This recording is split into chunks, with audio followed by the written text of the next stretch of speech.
Ayun, shoutout mga idol. Magbibigay tayo ng warning regarding dito sa Red Shell Investment Scam.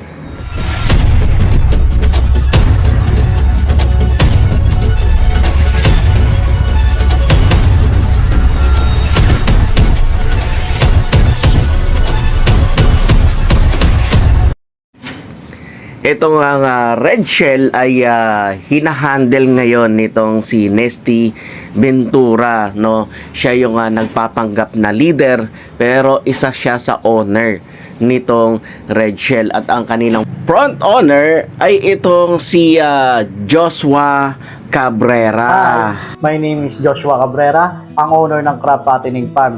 Itong dalawang to ay under lamang ito ni Jewel Castro, na kung i-research nyo mga kapatid ay kilalang scammer, no? Siya ay naaresto nitong PNP sa kasong kidnapping at illegal detention, no? Meron silang kinidnap na Koreano na nagbebenta ng sports car. Sila ay nagpanggap na mga buyer, pero later on kinidnap na nila. At itong balita ng pagkakahuli dito kay Jewel Castro ay naipost natin dito sa ating mga anti-scam pages for public awareness.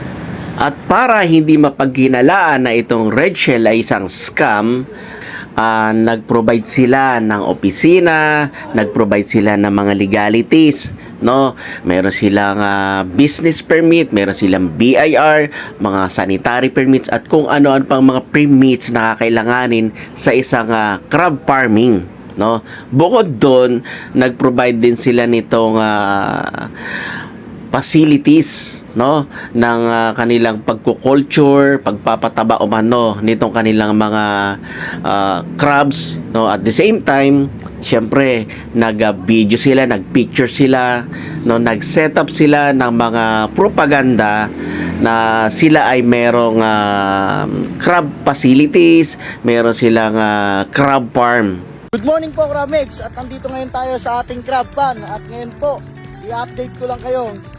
Ito po yung araw ng pagdidrain po natin kasi mag-harvest na po tayo. Ito po, ipapakita ko sa inyo kung paano po yung pagdidrain. Yan, ganyan lang po.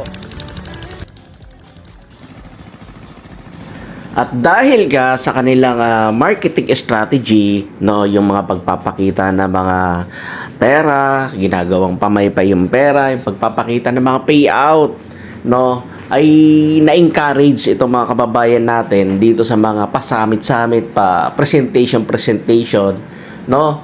At ang itong mga kababayan natin ay uma-attend, no? At the same time, syempre, nag-i-invest. Oh, nag-iisip ka pa ba sa Rachel? Hanggang kailangan ba mag-iisip? Mag-isip ka, sayang ang araw. Dapat sumali ka na. At ayon nga sa ating source, no, itong si Nesty na nagpapanggap na leader lamang nitong Red Shell, isa po siya, no, sa co-owner, no, na nagpapatakbo nitong modus nitong Red Shell. Kaya kung makikita nyo, isa siya sa mga nagpo-promote, todo sa pagpo-promote, magpo-post nitong mga activity nitong Red Shell. Tapos syempre later on, no, kapag scam na, sasabihin biktima din lang siya, di ba? So usually yung mga promoter, yung mga leaders, sila yung masigasig mag-recruit, pero kapag scam na, syempre maghuhugas kamay. Palalabasin na sila ay biktima lang. So upon checking sa kanilang legalities, check natin itong kanilang SEC certificate, no? At nakita natin na legit po, no? May record sila dito sa SEC na sila ay nagpa-register. Okay, so, pero, no, ang red flag natin dito mga kapatid kung bakit natin nasabing scam, ito po kasing SEC certificate nila, ang nakalagay dyan ay Red Shell Aqua Farm OPC. So, ibig sabihin po, pag OPC, it's a one-person corporation. So, hindi po siya allowed mag-offer ng investment sa publiko. Yung kanilang hawak na SEC certificate, hindi po yan lisensya para sila mag-offer ng investment sa publiko. Yun po kasing ginagawa nila ng mga pasamit-samit, mga presentation kung saan-saang mga lugar. no. Yan po ay ginagawa nila para i-alok, no, itong Red Shell dito sa public na sila ay mag-invest dyan sa kanilang inaalok na mga investment packages. Makikita po ninyo yan sa kanilang website, no, sa kanilang platform, at the same time sa kanilang mga posts sa mga FB groups at doon sa mga promoter nila. O ito pa, another red flag, no. Too good to be true yung offer na return of investment. O kikita ka daw ng 2% weekly within 24 weeks. Halimbawa, yung 1,000 mo, yan po ay magiging 1,480 after ng 24 weeks. At meron din dito na 2.5 weekly, pero syempre mas mataas na yung ilalagay yung pera, no. Sa 100,000, yung 100,000 mo daw after nitong 24 weeks, yan po ay magiging 160,000. So 60% within 24 weeks. Ito naman 12% monthly within 5 months. So yung 1,000 mo dati, after ng 5 months, yan ay magiging 1,600 na.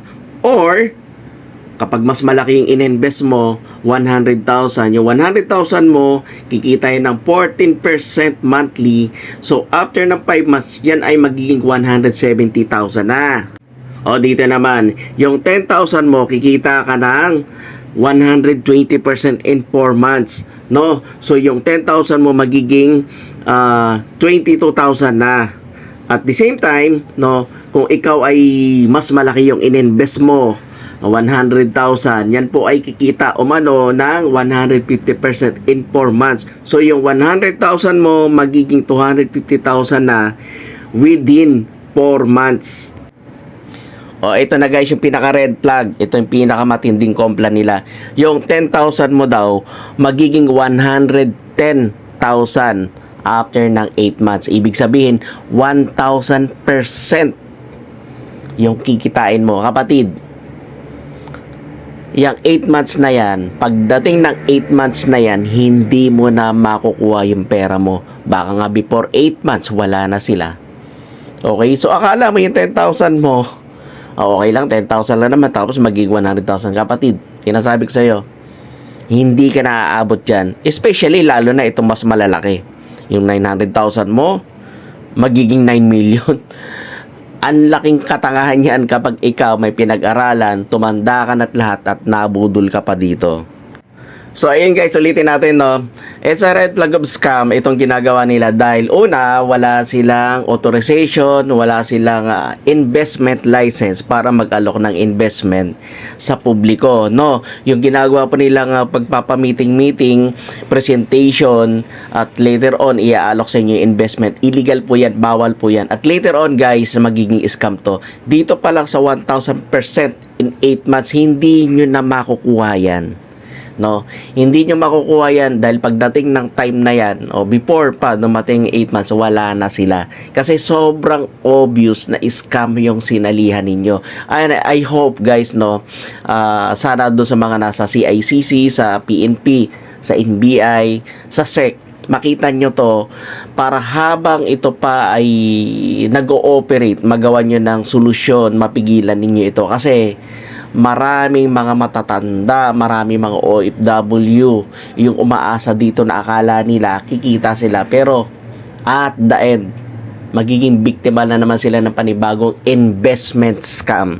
Okay, ayun mga lods, no, shoutout sa inyo. Mag-ingat kayo sa mga ganitong modus ng scam kasi eto, na-review na namin to. The same ito doon sa farm to market, no. Yung farm to market, mga babuyan, ito naman mga crabs, no. The same to sa seafood trading dati. Yung sa seafood trading, yung mga hipon-hipon, no, mga sugpo. Pero the same pa rin, sila yung mag-aalaga, kayo ay mag-i-invest. At the end, no, pare-pareho mga naging scam. 1,000% alam ko ito ay magiging scam. Okay? So ayun, shoutout sa inyo, hanggang sa muli. Shim ni Anyol, babush.